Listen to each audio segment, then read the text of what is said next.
আসসালামু আলাইকুম ওয়া রাহমাতুল্লাহি ওয়া বারাকাতুহু। আল হক মিডিয়া ভিশনে স্বাগতম। আজ আমার ভিডিওর বিষয় এক খেজুর পাহাড় সমান নেকি।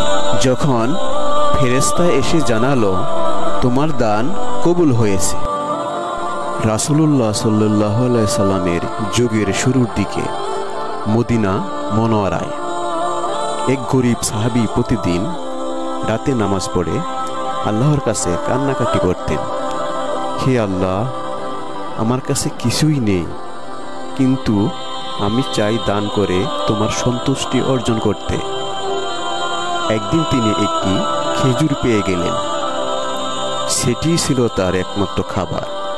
তিনি সেটা দুই ভাগ করে এক গরিব বাচ্চাকে দিয়ে দিলেন।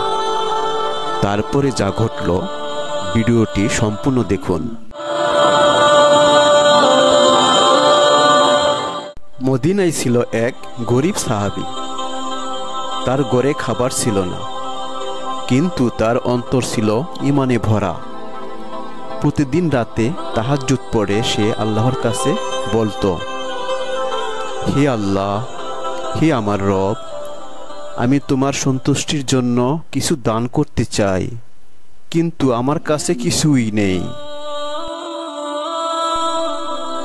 একদিন সকালে রাস্তার পাশে হেঁটে যাওয়ার সময় তিনি এই গাছ থেকে পড়ে যাওয়া একটি খেজুর কুড়িয়ে পান।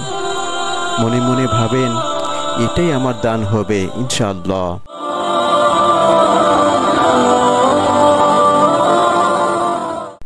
তিনি সেটি নিয়ে একজন এতিম শিশুর হাতে তুলে দেন।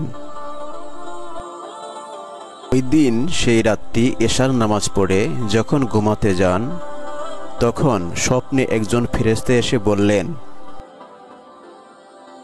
হে আল্লাহর বান্দা, তুমি যা করেছ তা শুধু দান নয়, এটা ছিল একান্ত অন্তরের খাঁটি আমল। আল্লাহ তাআলা তোমার এই খেজুরকে পাহাড় সম নেকিতে রূপান্তর করেছেন। এই বলে ফেরেশতা ঊর্ধ্ব আকাশে চলে গেল। রাসূল সাল্লাল্লাহু আলাইহি সাল্লাম বলেন, আল্লাহ শুধু দান নয়, দানের নিয়ত দেখেন। কেউ যদি এক খেজুরও খাঁটি নিয়তে দান করে, আল্লাহ তাও কবুল করেন। সহিহ বুখারী 1344।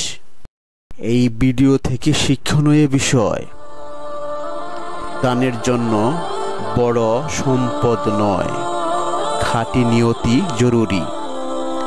আল্লাহ অন্তরের আমলকে মূল্য দেন। একটি ছোট আমলও হতে পারে পাহাড় সম নেকি।